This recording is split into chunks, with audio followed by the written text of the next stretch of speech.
Oke. Oh. Halo Kak Troya. Halo, kedengeran nggak? Kedengeran kok, kedengeran jelas banget.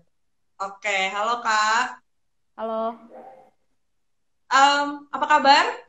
baik. Ini masih kedengeran kan? Alhamdulillah. Masih. Gue masih bisa dengar kok Kak, Oke, bentar ya. Oke. Kak Troya sehat? baik. Estia gimana? Sehat Alhamdulillah. juga? Alhamdulillah masih sehat Kak, masih diberikan kesehatan dan bisa ngobrol-ngobrol sama Kak Troya nih. Ya. Oke. Oke, kita ngobrol-ngobrol santai aja ya Kak Troya. Ntar kalau ada Iya. pertanyaan dari teman-teman apa followers atau viewers yang lihat, ntar akan gue bacain. Jadi kita santai aja, nggak usah terlalu formal, nggak usah terlalu kaku. Sip. Oke, ini pertanyaan pertama yang mana gue sebenarnya juga penasaran ketika gue lagi baca dua buku dari Nona Teh dan Tuan Kopi. Nah, boleh nggak diceritain nih pengalaman nulis Nona Teh dan Tuan Kopi? Kok bisa sih bikin cerita kayak gitu, Kak? Oke. Jadi tuh pengalamannya gue nulis pas SMA. Pas SMA Oke. gue sebenarnya kan sebelum jadi penulis gue baca nih, baca-baca dulu di Wattpad. Nah, di Wattpad itu banyak cerita yang tentang tokoh yang dikejar nikah. Jadi itu justru malah bikin gue resah gitu loh, kayak kenapa dikejar ya? Emang kenapa, maksudnya kenapa dikejar dan kenapa harus nikah saat itu juga, detik itu juga, kayak harus banget gitu Hmm. loh. Itu yang bikin gue bingung, padahal apa ya, urgensinya apaan gitu loh, gue nggak ngerti. Dari keresahan itu gue nulis tokoh Farsha yang apa ya, nggak dikejar nikah sih, tapi dia jelas udah berumur dan pasti ditanya-tanyain sama orang di sekitar dia. Eh, Terus apa, makanya gue bikin pun Farsha nggak langsung nikah gitu loh, hanya karena dia dikejar-kejar, hanya karena orang-orang nanya-nanyain. Dia itu sampai akhirnya dia skip time terus dia ketemu sama si tuan kopi di kantor. Itu kan dia udah 35 tahun gitu. Eh, di cerita awal tuh kalau nggak salah tuh usia dia 33, habis itu skip time jadi 30, jadi 35. Eh, Apa ya? Itu maksud gue kayak gitu tuh gue pengen nunjukin kalau salah dia tuh nggak harus mengikuti apa yang orang-orang tekankan ke dia. Itu sih pengalaman untuk si Farsha. Terus oh ya, pengalaman lain nulis tuh, jadi tuh gini, gue tuh pas SMA kan nulis cerita tentang cewek usia 30-an tahun ya. Terus temen gue nih ada, gue punya teman-teman yang emang dia juga suka baca Wattpad, tapi dia nggak baca cerita gue. Kenapa? Ya soalnya karena emang ada tarik aja. Eh, dan lagi aneh juga sih, kayak ngapain sih lu anak SMA? Dia yang nanya, dia yang ngomong, ngapain sih lu anak SMA tapi malah nulis cerita tentang orang-orang berumur, lu tuh nulis cerita yang jangan yang aneh-aneh deh gitu. Tapi emang bener sih dia, iya kenapa ya gue nulis kayak gitu gitu.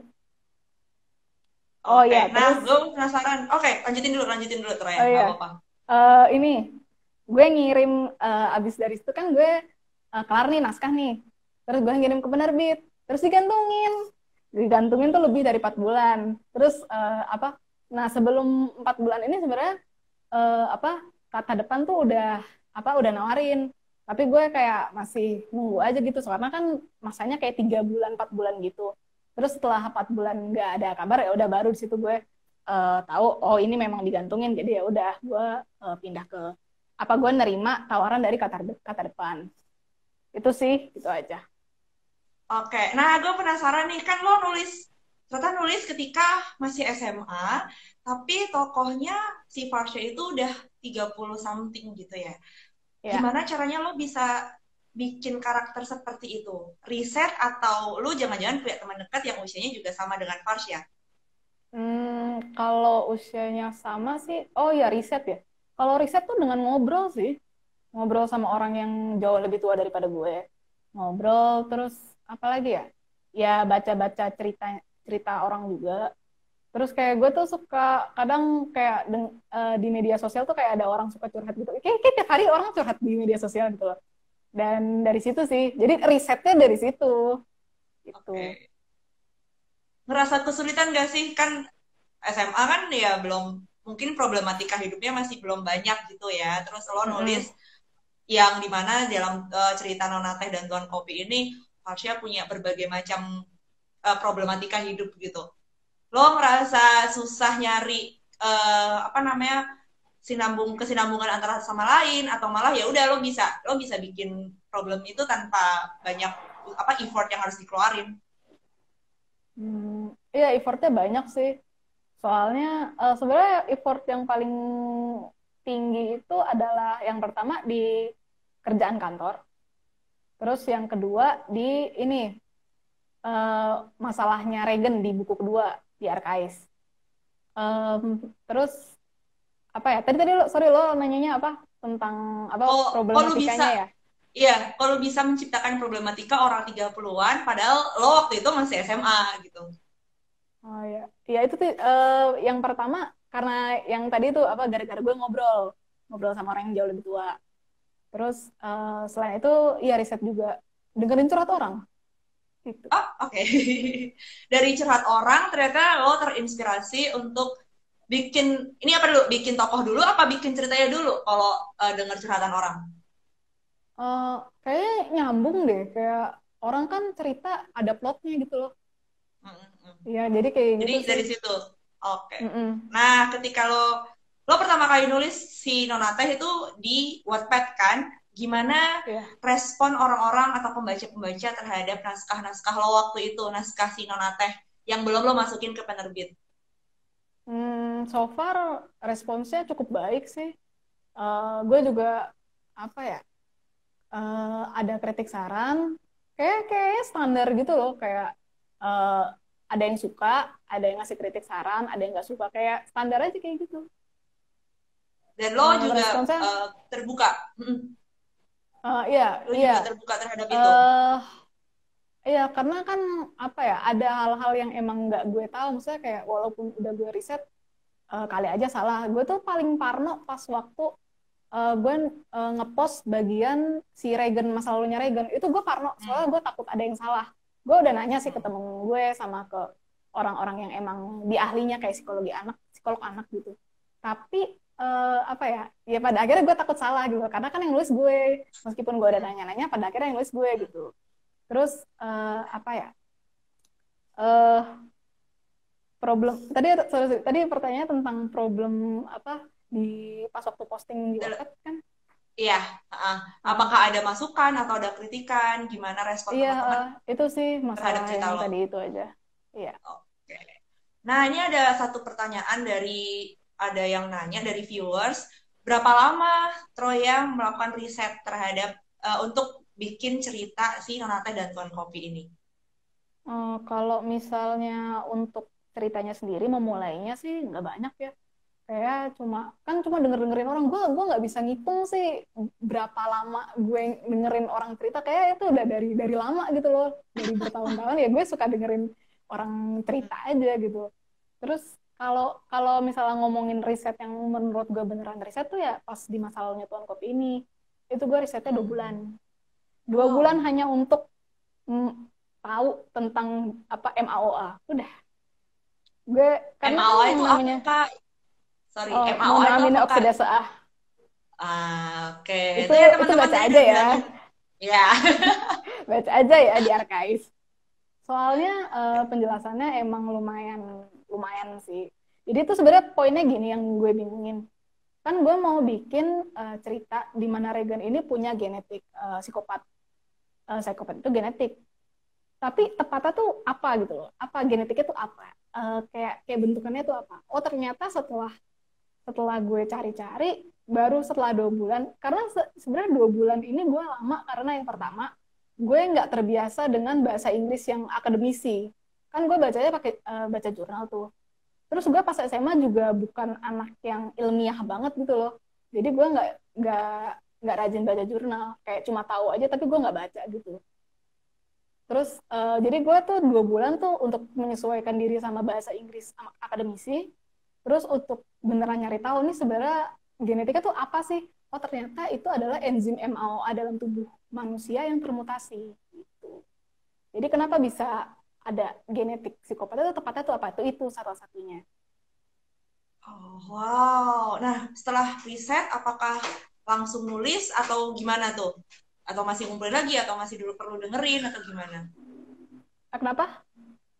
Setelah riset, apakah langsung nulis, atau ya udah masih ngumpulin Oh, lagi jadi gini. beberapa kayak data sekunder gitulah? Oh, jadi gini, gue tuh nulis dulu nih sampai Mm-mm. sampai si Farsha ketemu sama apa ya?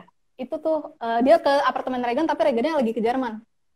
Oke. Nah, gue Mm. nulis sampai situ terus gue hiatus 2 bulan buat si riset si Regan ini. Mm. Jadi gitu sih. Jadi bukan kayak riset tentang Regan dulu baru gue nulis, bukan gitu. Mm. Gue risetnya sambil Oh, lalu gitu.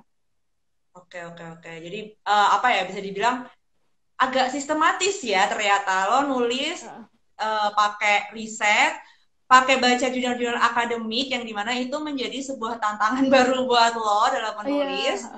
Terus ya no wonder kalau misal ini pendapat gue karena apa namanya, gue baca archives juga gitu. Hmm.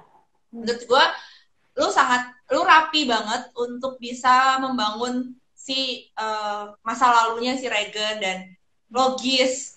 Oh ternyata dia punya Iya. latar belakang seperti itu. Gitu. Oke, kita move ke pertanyaan selanjutnya ya Kak. Nah di pertanyaan Uh, kedua nih, kalau teman-teman baca di Arkais dan Parak, tapi sebenarnya banyak di Arkais sih teman-teman, itu settingnya mostly didominasi oleh negara Jerman. Nah, gue penasaran kenapa Jerman sih, Troya? Apakah lu punya oh kecintaan ya. tertentu atau jangan-jangan lu pernah menghabiskan masa kecil di sana atau bagaimana? Boleh Oh diceritain? ya. Sebenarnya karena Jerman itu deket ya, dalam arti gue tuh pas waktu SMA bahasa asingnya itu kan ada pelajaran bahasa asing selain Inggris, Jerman. Jadi gue lebih Oke. dekat dengan bahasa Jerman daripada bahasa asing lainnya. Sesimpel itu sih. Terus apa ya? eh, Nenek gue itu juga guru bahasa Jerman. Jadi gue ngerasa lebih deket Oh, aja gitu. oke. Iya. Cuman sebatas itu aja alasannya atau ada yang lain? Misalkan ternyata Enggak, lo suka sama. Oh, oke. nggak cuma itu Gimana doang. tuh? Karena apa ya? Gue kan kayak dari dulu juga pengen kayak nulis cerita latarnya di luar.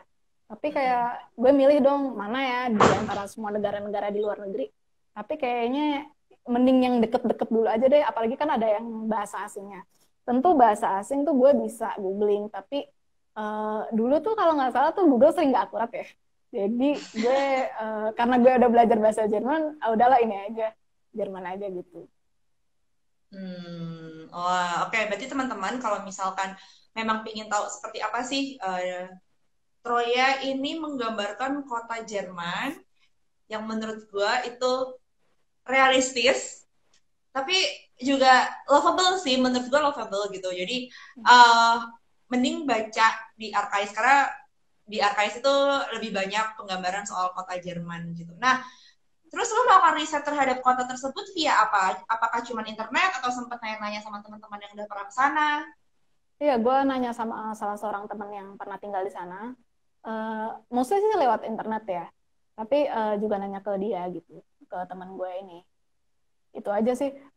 Di internet soalnya juga cukup banyak informasinya, kayak bener-bener lengkap gitu loh dari jalannya kayak gimana. Oh terus sama ini ada Google apa ya? Gue lupa namanya Google apa. Yang jelas tuh Google Google Maps-nya tuh Maps kita atau Google Earth? kita bisa ngelihat itu loh sekitarnya gitu terus jalan-jalan gitu Oh, tiga dimensi iya, iya. gitu kayak it's like Google Earth virtual kayaknya. reality gitu iya oh Iya, iya iya. benar-benar Google Earth Uh-uh. itu kayak gitu sih. Oke.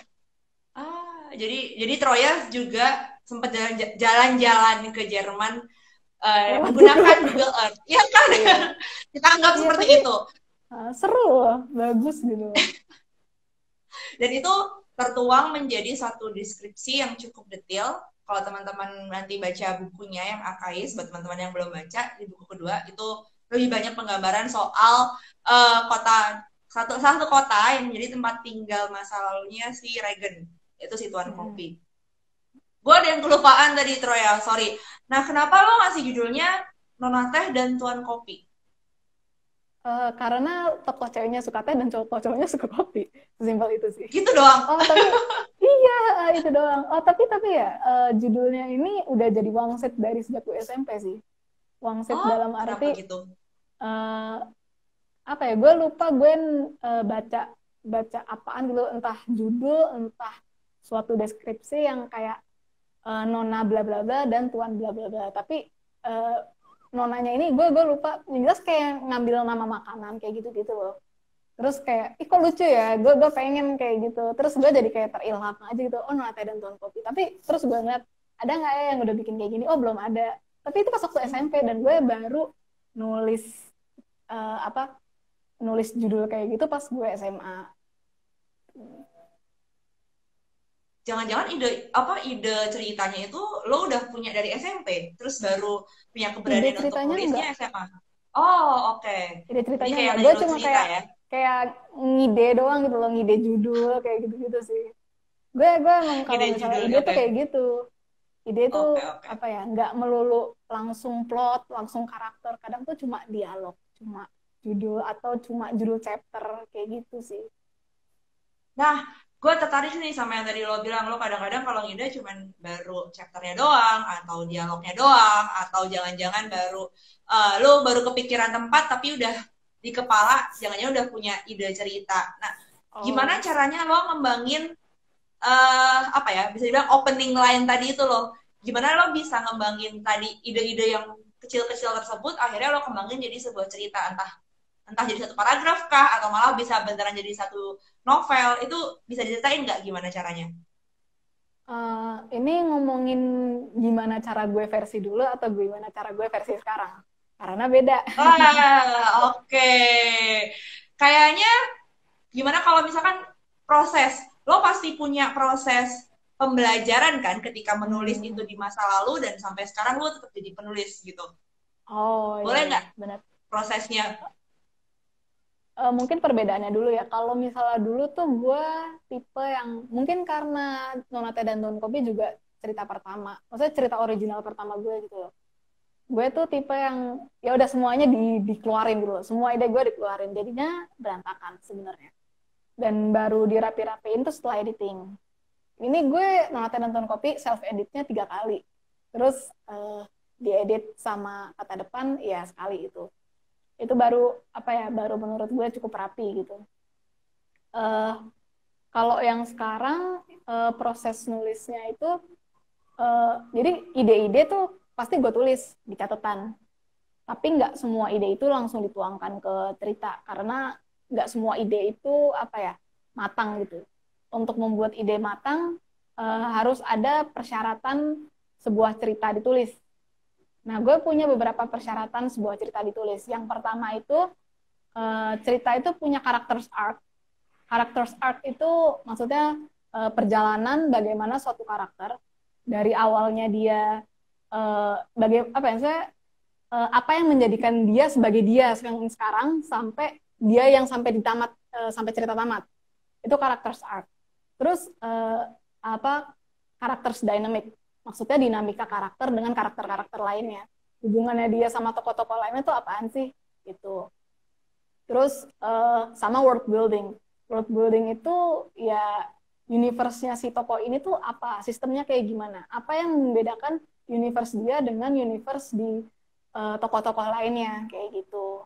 Jadi kalau misalnya gue punya ide, tapi 3 persyaratan itu belum ditentukan, belum ada, ya gue nggak bakal nulis. Gitu. Oke.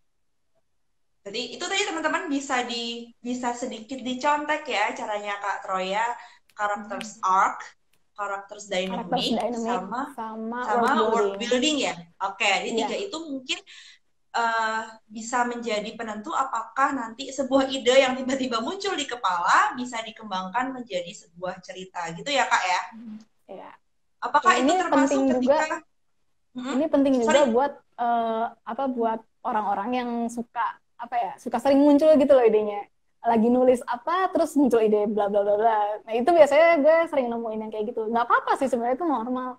Tapi gue juga tipe kayak gitu dan untuk menanggulanginya supaya gue nggak impulsif nulis cerita baru di saat masih punya cerita lama. Ini gue masih kayak gitu sih. Tapi untuk menanggulanginya gue jadi punya 3 persyaratan itu. Pokoknya kalau salah sebuah ide belum memenuhi 3 persyaratan itu, atau misalnya cuma 2 persyaratan nih, satunya belum ada, itu benar-benar belum gue tulis lagi. Entah gue pending atau gue discontinue gitu. Ah, serius? Ada yang sampai bahkan Iya, discontinue? ada yang discontinue karena meskipun ada salah satu ide yang menarik, tapi gue udah nggak tertarik lagi untuk melanjutkan ceritanya karena entah karakter arc-nya boring atau gue nggak melihat apa ya, gue nggak merasa ceritanya seseru itu gitu loh, kayak gitu sih. Jadi kalau misalnya ada cerita yang udah nggak seru, ya udah gue berhentiin. Dari total naskah yang udah gue tulis tuh ada 10 cerita yang udah gue discontinue gitu. Wow, banyak banget. Iya. Iya. Tapi cerita yang udah gue Sangat tamatin ada produktif. lebih dari 20. Ya. Maksudnya berarti in and out-nya itu masih Iya. proporsional ya, Troy ya. Jadi kayak lo bikin 20 cerita yang udah finish, selesai kan ya 20 itu, dan Iya. ternyata di balik 20 cerita yang selesai itu ada 10 cerita yang tidak selesai. Jadi Iya. itu hal yang wajar ya terjadi Iya. pada penulis-penulis. Oh, Menurut gue keren sih banget. wajar ya. Itu namanya seleksi ide, seleksi alam. Seleksi Ya. ide. Bener-bener Seleksi bisa naskah. seleksi naskah. Nah, ini berhubungan sama karakter arc sama karakter dynamic. Gue pingin ngobrolin soal karakternya si Farsha, yaitu si Nonateh dan si Regen, si Tuan Kopi. Gimana lo bisa membangun dan menciptakan karakter itu? Terutama si 2 karakter utama ini. Oke. Seperti yang udah gue singgung sebelumnya, Farsha nih tercipta dari keresahan gue sama apa dikejar-kejar nikah gitu. Nah gue nih pengen pada dasarnya gue kan menulis apa yang pengen gue baca, dan gue pengen membaca cerita dengan female itu yang kuat gitu loh, yang dia dengan masalah yang dia hadapi tuh dia bisa ngadepin itu sendiri atau bersama teman-teman dia atau sama keluarga dia. Dia nggak perlu nunggu pangeran berkuda putih datang untuk menyelamatkan dia. Dia bisa menyelamatkan dirinya sendiri gitu. Itu Farsha. Kalau misalnya Regan, apa ya? Regan itu pada dasarnya adalah tipe tokoh cowok yang misterius dan punya masa lalu kelam. Sebenarnya itu trope tokoh cowok yang udah wajar sih ya di Wiksi. Tapi gue belum nemuin yang masa lalu kelamnya tuh kayak Regan gitu, kayak yang sedetail itu. Jadi makanya gue tertarik buat nulis Regan karena itu masuk ke karakter arc-nya. Sampai sekarang gue merasa Regan itu karakter arc-nya salah satu karakter arc yang paling bagus yang pernah gue tulis sih so far gitu menurut gue, karena sangat matang gitu loh karakter arc-nya Regan. Gue sendiri kayak gue pernah nulis cerita kayak gitu ya, karena emang gue bandingin sama tokoh-tokoh gue yang lain, maksudnya bukan berarti tokoh yang lain jelek ya, tetap bagus, tapi karakter arc-nya tuh Regan matang banget gitu. Jadi makanya emang Nonata dan Tuan Kopi walaupun itu cerita lama, dia masih punya bekas dia yang membekas di hati gue karena karakter arc itu gitu. Oh wow, bahkan sampai kayak gitu. Nah, ketika membuat si kedua tokoh ini, lo sempat membayangkan secara visual nggak? Misalkan kalau teman-teman ada yang nulis tuh, gue ngebayangin aktor misalkan siapa gitu sebagai tokoh. Iya. Lu juga kayak gitu nggak? Iya, gue gimana yang tadi? Enggak sih sebenarnya. Gue pribadi pas waktu nulis enggak. Gue tuh jarang nulis ngebayangin pakai visual visual aktor atau aktris pas nulis ya. Tapi gue menyadari bahwa kayak ada pembaca-pembaca yang butuh visual gitu. Jadi kayak gue nyari-nyari siapa yang mendekati ya. Dan akhirnya nemu, kalau misalnya Regan tuh gue ngasih visualnya Keanu Reeves pas main di Konstantin. Oh, wow. Iya. Ganteng ya. Terus kalau Farsha tuh gue bayanginnya kayak Nadia Hutagalung. Oke. Bisa, Iya. bisa. ya gue kebayang sih seperti apa itu kalau semisal nih teman-teman ternyata si Nonate dan Tuan Kopi diadaptasi menjadi TV series kah atau mungkin layar lebar, mungkin ya kita bisa membayangkan dua aktor dan aktris tadi ya, Keanu Reeves sebagai Regan dan Nadia Hutagalung sebagai si Farsha. Teman-teman yang belum tahu itu Nadia jauh Hutagalung banget ya. silakan di googling. Gak apa-apa, but ya itu bisa bikin kita jadi ngebayangin seperti apa sih karakternya. Nah, kemudian gue juga penasaran, kenapa lo terdorong untuk bikin karakter seperti si Regan, sosok laki-laki yang punya masa lalu agak kelam, agak rumit, ya seperti yang lo tulis di dalam buku Arkais. Kayak yang gue singgung sebelumnya juga, karena emang gue penasaran gitu loh. Gue bisa nggak sih nulis kayak gini? Gue bisa nggak sih nulis yang kayak Regan ini? Karena ini kan cerita original pertama gue ya. Gue nggak tahu nih gue semampu apa gue nulis tokoh utama cowok yang bagus tuh kayak gimana. Gue pengen nulis yang bagus gitu loh. Dan ya itu hasilnya kayak gitu lah, kayak Regan itu. Jadi gue penasaran sama kemampuan gue sendiri gitu aja sih. Oh, jadi bentuk lo menunjukkan rasa penasaran adalah dengan malah menantang balik diri lo sendiri ya dengan nulis karakter kayak Regan gitu. Wow, cool. Apakah dalam setiap proses penulisan lo seperti itu? Ada sesuatu yang pengen lo buktiin? Gue sebenarnya bisa nggak sih nulis ini? Iya, lebih ke apa ya? Menantang diri sendiri sih, bukan ngebuktiin ke orang lain. Kayak kalau orang lain ya suka-suka mereka lah. Kalau gue lebih suka kayak apa ya? Gue menulis apa yang pengen gue baca kan. Dan kadang juga suka menantang diri sendiri. Iya, kadang gitu. Di cerita-cerita lain pun gitu. Ah, gila-gila. Berarti ini teman-teman ya, salah satunya kalau misalkan teman-teman ingin bisa berkembang dalam menulis, mungkin tadi kita udah tahu ada tiga cara untuk menyeleksi ide. Kalau katanya Kak Troya. Kemudian selanjutnya adalah lebih ke menantang diri sendiri. Itu juga bisa dipraktikkan sehingga nanti teman-teman akhirnya juga bisa jadi penulis yang berkembang, nggak cuma penulisannya nggak cuma itu aja. Dan menurut gua menulis seperti Troya yang dimana sangat bagus sih untuk ukuran apa ya namanya arkaisnya dia dan alasan-alasan kenapa Regan bisa jadi seperti itu word buildingnya dapat. Jujur aja karena gue juga baca word buildingnya dapat dan juga karakter dynamicsnya juga dapat. Jadi pembaca juga ngerasain nih terjadi perubahan ketika di buku pertama dan akhirnya bagaimana dia berkonflik dengan dirinya sendiri di buku kedua dan menyelesaikan konflik tersebut gitu.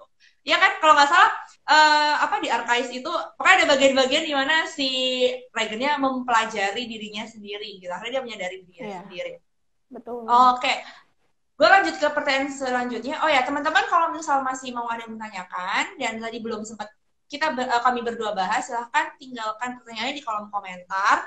Nanti akan gue bacain sejalan dengan obrolan kita ya. Pertanyaan selanjutnya nih yang gue juga sempat penasaran. Kan nama seriesnya, gue bisa menganggap itu series gak sih? Seriesnya kan Nonateh, ya kan Nonateh dan Tuan Kopi. Tapi untuk masing-masing bukunya, yang pertama judulnya Parak, terus yang kedua judulnya Arkais. Boleh nggak dikasih cerita latar belakang kenapa satunya Parak, satunya Arkais? Ada arti nggak dibalik itu sebenarnya, Kak? Iya, ada arti. Itu kan bahasa Indonesia. Parak ini bahasa Indonesia yang menurut gue cukup indah gitu. Dia arti katanya nggak cuma satu. Arti pertama itu perpisahan. Arti kedua itu hampir dekat. Jadi itu menggambarkan cerita dinamika karakter di dalamnya. Ada perpisahan di situ. Kayak perpisahan di akhir kan ada perpisahan antara Farsha dan Regan. Terus di tengah cerita antara Farsha dan ibunya.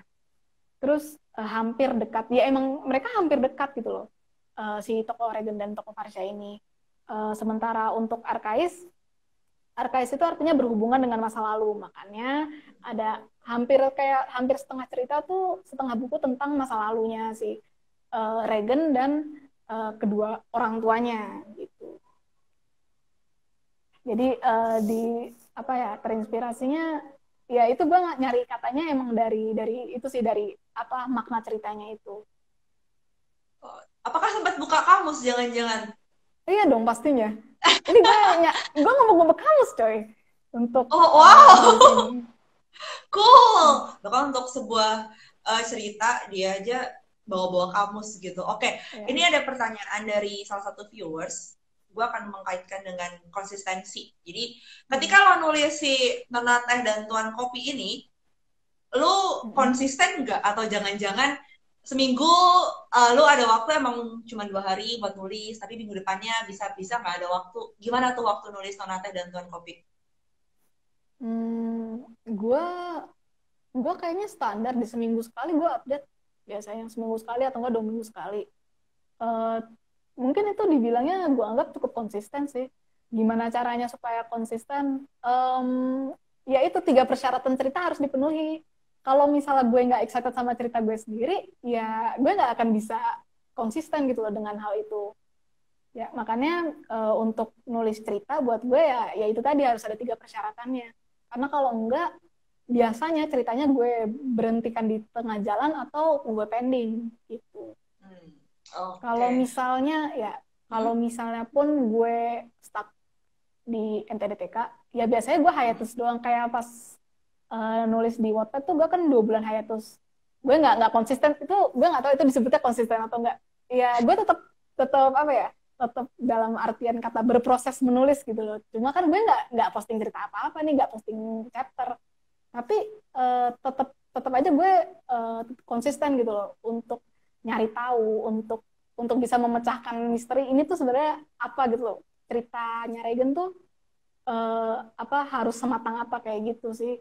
Jadi memang untuk konsisten tuh ya ya nggak bisa idenya cuma gitu-gitu doang kalau buat gue. Tapi kalau salah yang lain idenya gitu-gitu doang dan mereka bisa konsisten ya nggak apa-apa. Orang kan beda-beda Hmm. gitu. Oke. Lu punya mood sendiri nggak ketika nulis? Atau waktu-waktu tertentu, apakah harus tengah malam atau bisa pagi hari? Ada tips nggak di situ? Hmm, Iya, gue punya waktu tertentu sih. Yang pertama tuh pas malam, malam setelah jam tujuan gitu. Jadi tuh ketika semuanya udah sepi gitu. Terus pas pagi, pagi-pagi. Kalau misalnya gue bangun pagi, biasanya emang moodnya lebih enak sih. Jadi tuh pas pagi sama pas malam. Cool. Oh ya, ini tadi juga ada yang nanya, masih berhubungan sama tadi soal judul ya. Ada yang nanya, Hmm. kenapa simbol arkais pakai konsep bentuk DNA? Oh ya, itu karena Regen itu kan. Jadi ceritanya tuh kan memang dominan konfliknya berawal mula dari DNA, dari DNA-nya Reagan. Dari situ Reagan ngerasa bersalah, terus akhirnya dia berkonflik dengan dirinya sendiri, terus akhirnya dia berkonflik dengan orang-orang lainnya. Itu tuh dimulainya dari DNA, makanya simbolnya DNA gitu. Oke, oh ya, ini yang bikin gue penasaran juga. Ketika lo menyelesaikan ceritanya Parak, apakah langsung kepikiran untuk bikin arkais atau jangan-jangan sebenarnya lo udah di dalam kepala lo udah punya aja, tinggal tinggal lo eksekusi itu menjadi 2 buku berbeda. Gue kan dari awal NTDTK ditulis di Wattpad tuh itu satu buku, itu satu cerita gitu loh. Nah pas jadi dibilang hiatus nggak ada sih, nggak, maksudnya apa ya, dibilang nanti kepikiran enggak, itu emang udah dipikirkan dari Hmm, dulu karena memang itu satu cerita gitu loh. Itu oke. dibagi jadi dua kan pas karena halamannya banyak, jadi Hmm. sama editor gue sepakat buat bagi jadi 2 buku gitu. Dan setelah diskusi sama editor juga, konflik di buku pertama dan buku kedua beda, jadi mending dipisah gitu. Bisa. Oke. Tapi kalau kayak gitu berarti sebenarnya jangan-jangan ketika lo pertama kali nulis, apakah sudah kebayang endingnya atau ending itu ngikutin nanti ketika proses penulisan ceritanya? Hmm, Kalau untuk NTDTK gue udah kebayang endingnya sih. Tapi pas waktu gue uh, di Arkais, gue ngubah endingnya. Jadi tuh sebenarnya begini. Oh, uh, Sebenarnya NTDTK itu ada 3 cerita. hmm, Parak, Arkais, sama Taklik. Tapi oke. apa? Karena satu dan lain hal, gue merasa kayaknya Taklik nggak perlu ditulis, nggak perlu dipublish. Jadinya cuma 2 cerita ini. Kenapa nggak perlu? Soalnya konfliknya udah selesai di Arkais. Nah, itulah yang menyebabkan ending di Arkais berbeda. Kalau misalnya endingnya masih sama, konfliknya bakal berlanjut ke Taklik gitu, ke buku ketiga. Tapi karena itu dia, karena menurut gue dan menurut editor gue memang sebaiknya diselesaikan di Arkais saja, ya udah selesai sih situ. Dan memang Wah, menurut gue nggak perlu lanjutan sih, karena emang udah kelar oh, gitu. karena udah kelar gitu ya. Mm. Wah, ini kayak banyak beberapa yang nge-view itu emang fansnya Kak Troy ya, karena dari tadi ngasih emoji love semua. Pada Hmm. kangen kayak sama Kak Troy ya. Oke, gue akan lanjutin ke pertanyaan selanjutnya. Ini gue juga jadi tertarik dengan sebenarnya yang menjadi salah satu ketertarikan adalah bagaimana Troya membangun dua keluarga, yaitu keluarganya si Farsha, si Nonanteh, Mm. dengan keluarganya si Tuan Kopi. Ya. Kenapa lo memilih untuk apa ya, kalau misalnya gue boleh mengutip, itu banyak cross the path-nya gitu loh, kayak oh Oh. ternyata keluarganya si Regen itu memang punya relasi dengan keluarganya Farsha. Apakah itu Hmm. pengalaman lo pribadi atau jangan-jangan lo terinspirasi dari cerita siapa gitu? Gue terinspirasi dari How I Met Your Mother. Itu kan sering tuh. Oh, lo suka nonton itu? Iya, tapi gue Oke. nggak nonton apa ya, nggak nonton sampai maraton gitu loh. Gue nontonnya kayak beberapa episode. Terus gue ngeliat, oh sering prospek gitu ya sama si apa cewek payung kuning ini. Terus kayak gue suka itu, gue suka bikin. Oh ini nih, kenapa mapnya Regan warna kuning? Karena itu si ceweknya si Ted kan payungnya kuning Oh, gitu. ternyata ternyata semudah itu. Oke, oke. Iya. Gitu. Terus Oh, oh. apa dari apa How I Met Your Mother ini gue pengen bikin yang kayak gitu juga, kayak kayak mereka crossing path gitu. Terus apa ternyata ada hubungan kayak gitu. Jadi inspirasinya ternyata teman-teman, inspirasinya Kak Troy ya untuk menciptakan cerita ini, mengkoneksikan antara satu tokoh dengan tokoh yang lain itu juga terinspirasi dari kisah yang lain. Jadi menurut gua nggak masalah sih kalau teman-teman ngerasa punya inspirasi dan itu dari orang lain atau dari cerita orang lain. Bukti aja Kak Troy bisa bikin Ternate dan Tuan Kopi yang yaitu antar tokoh aja bisa saling bersilangan, saling bertemu Hmm. gitu. Jangan-jangan Kak Troya ini dalam cerita-cerita salah satunya di Nona Teh dan Tuan Kopi ini juga mengutip atau bahkan pakai hal-hal yang familiar dengan kehidupan Kak Troya. Hmm. Iya yang pernah gue lihat gitu loh, pernah gue tonton gitu, kayak apa ya, oh ya itu Kayak kan misal kayak, kedai kopinya. oh kedai kopi sih nggak, kedai kopi tuh gue emang eh apa ngide sendiri gitu loh, ngide Oke. sendiri Okay. kedai kopi. Terus, tapi kalau misalnya most of all ya, itu kan banyak kayak teka-tekinya gitu ya. Ya nggak sih? Di apa Iya, di Parak. di kedua. Itu Di, teka-teki itu di karena kedua juga. Mm-mm. iya, itu karena apa ya? Gue emang suka, oh gue suka sama Death Note. Banyak teka-tekinya kan. Oh, oke. Okay.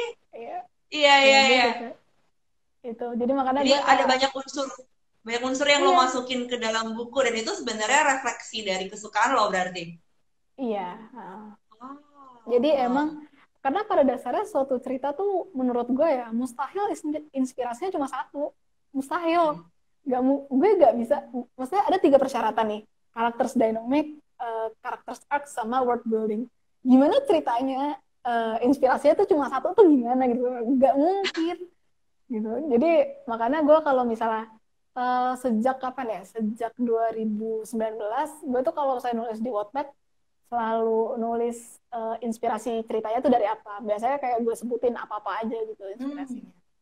Gitu. Jadi kayak orang-orang bisa, Wah, pembaca gue juga bisa tahu bahwa gue tuh nggak mungkin terinspirasi hanya dari satu hal gitu.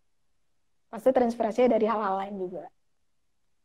wah, itu tuh teman-teman. Jadi sebenarnya nyari ide itu atau mau melanjutkan untuk perkembangan cerita nggak sulit kok. Kak Troya aja bisa memasukkan banyak elemen yang dekat dengan dia, yang biasa dia lihat, yang memang dia sukai itu ke dalam cerita.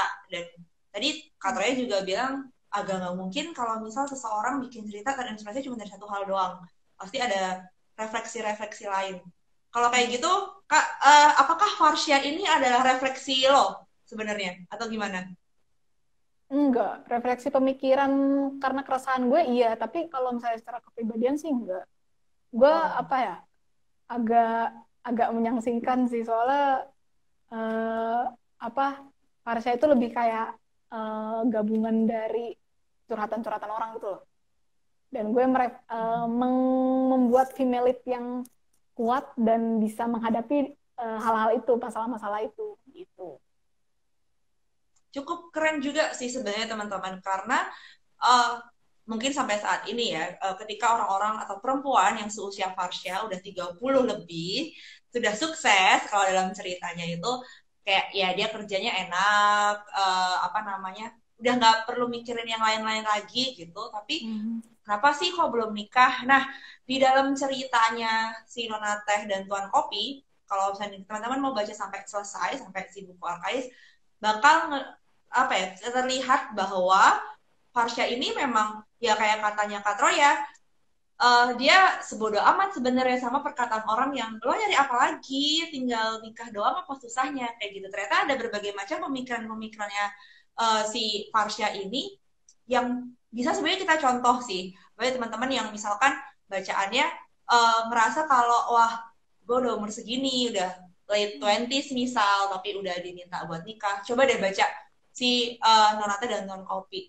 Itu ntar ada beberapa pemikiran-pemikiran yang kayaknya gue pribadi aja gue setuju gitu. Oh ya, ya kebahagiaan itu nggak datang dari orang lain, tapi kita cari sendiri. Kita lah sumber dari kebahagiaan itu. Ya kan Kak? Betul. Itu wah itu kalau dibaca, walaupun itu terbitnya udah lama, udah 3 tahun yang lalu kayaknya, dan Kak Troya juga bilang nulisnya dari SMA, tapi refleksinya masih bisa kita refleksikan di era modern sekarang ini gitu. Oke, lanjut. Kayaknya tadi ada yang satu orang yang nanya sebentar. Nah, ada yang ngomong, Kak Troya bilang lihat kamus untuk bikin filosofi judul buku itu. Berarti Kak Troya nentuin makna ceritanya dulu, baru judulnya ya? Gimana tuh Kak? Judul makna kalau Parak sama Arkais itu kan baru gue bikin setelah ceritanya tamat ya. Maksudnya ceritanya itu sendiri baru dibagi jadi 2 buku setelah tamat kan, setelah gue masuk editing. Jadi gue tuh baru nemuin kata Parak sama Arkais tuh setelah editing, pas waktu editing. Pas waktu editing jadi 2 buku kan harus kayak ada subjudul gitu loh.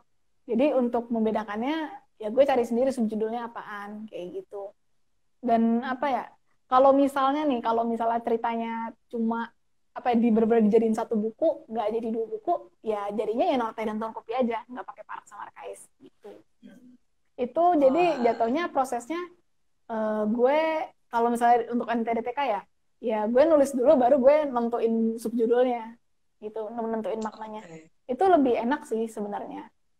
Karena kan jatuhnya kita udah tahu nih ceritanya kayak gimana, makna ceritanya apa, terus tinggal nentuin kata yang tepat tuh apa ya, yang mencerminkan cerita ini tuh apa, kayak gitu. Berarti gini dong, nggak masalah kita depan-depan ketika masih berupa ide dan ngembangin itu jadi cerita, kita masih belum tahu mau dikasih subjudul apa. Malah enakan kalau cerita udah jadi, ya sebenarnya enaknya udah kayak lengkap, gitu. Baru kita kasih judul gitu kan Kak? Ya enaknya kayak gitu, tapi kan itu apa ya, kalau misalnya nulis di Wattpad itu gimana ya, susah gitu loh, karena kan kalau nulis di Wattpad lo mau posting cerita lo harus punya judul dulu dong, nggak bisa judulnya kayak cuma dikosongkan atau cuma tanpa judul. Kalau tanpa judul tuh jatuhnya cerita lo jadi nggak jelas itu ini cerita apaan gitu.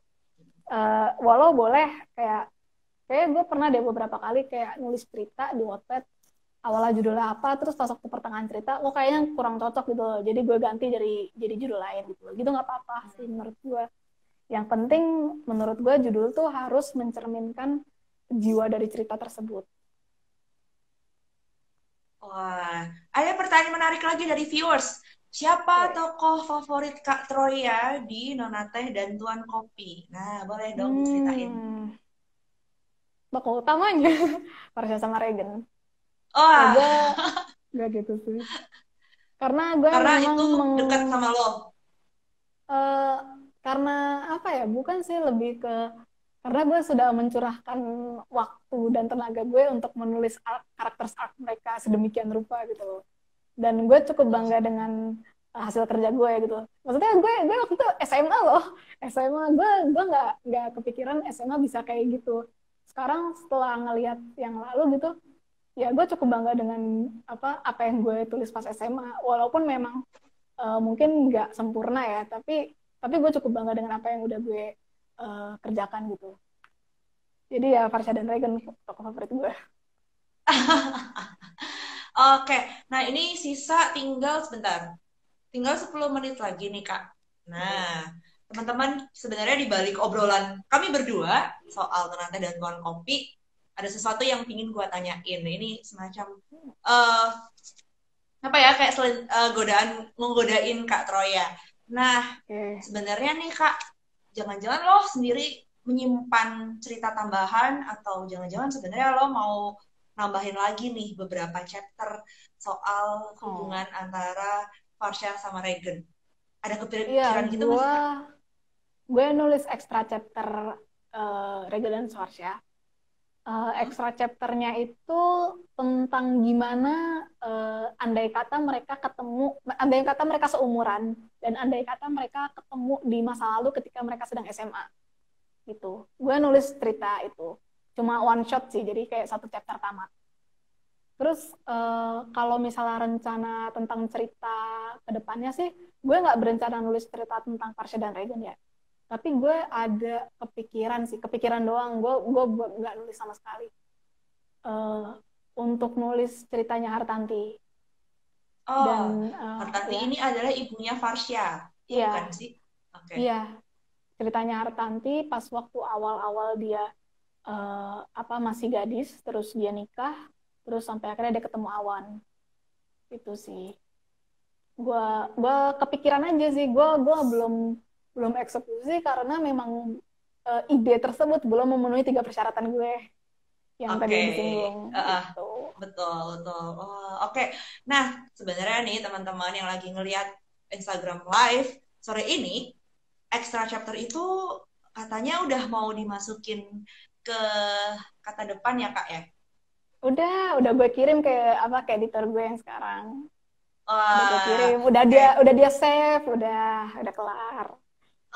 Oke. Berarti nanti gue akan kasih tahu ke teman-teman lewat Instagramnya Kata Depan, kira-kira kapan ya diterbitin. Nah, apakah di bulan ini, apakah di bulan depan? Pasti teman-teman semoga penasaran. Ini nggak ditaruh di Wattpad kan ya, Troya ya? Enggak. Baru jadi aja gue tulis. Eksklusif. Ya, eksklusif di bukunya aja. Oke, kita akan tunggu kapan nih kira-kira akan diterbitin nih si extra chapternya berbarengan dengan Kata Depan juga berencana untuk menerbitin ulang, nyetak ulang bukunya Kak Troya, yaitu si Nona Teh dan Tuan Kopi. Ya, jadi di repackage. Iya betul, karena ya itu 3 tahun yang lalu dan pastinya teman-teman juga yang kayaknya yang viewers sekarang juga ingin tahu lagi nih seperti apa sih ceritanya Nona Teh dan Tuan Kopi, apakah ada perubahan, apakah tadi ternyata dikasih extra chapter nih sama Kak Troya. Wah, seru banget. Oke, Kak, sebelum aku tutup sebenarnya nih, gue dan Troya itu kita berada pada satu lokasi yang ya gak jauh-jauh banget sih. Oke. Hai. Jadi kita berada di tempat yang sama, lagi ada di playgroundnya Kata Depan. Makasih Kak Troya udah mau main ke playground Kata Depan. Nah, yang penasaran seperti apa playgroundnya Kata Depan, silahkan cek Instagram story-nya penerbit Kata Depan. Tadi kayaknya udah di-upload konten YouTube terbarunya dari Kata Depan, dan itu soal playgroundnya Kata Depan.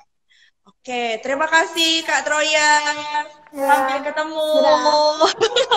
Bye-bye, thank you teman-teman. Oh ya, jangan kemana-mana. Habis ini dari penerbit Kata Depan akan ngobrol lagi dengan yang namanya Wirda Mansur.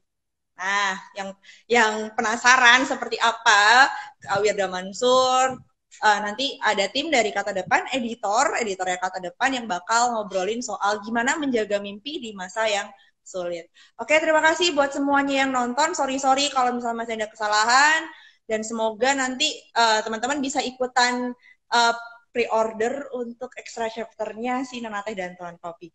Bye-bye!